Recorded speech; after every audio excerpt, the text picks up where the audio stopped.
তোমার নামে আমি থানায় মামলা দেব এবং তোমাকে কারাগারের শাস্তি করতে হবে বরণ, কারণ তুমি আমার হৃদয় করেছো হরণ। ধন্যবাদ তোমাকে।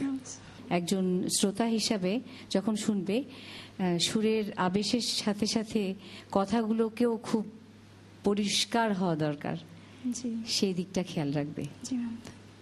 তোমার যেটা আমার সবচেয়ে যেটা ভালো লেগেছে সেটা হচ্ছে তোমার তুমি বেশ একটা স্ট্যান্ডার্ড স্কেলে তুমি গান করতে পারো, যেটা একটা মেয়েদের জন্য বিশাল একটা প্লাস পয়েন্ট। ধন্যবাদ স্যার।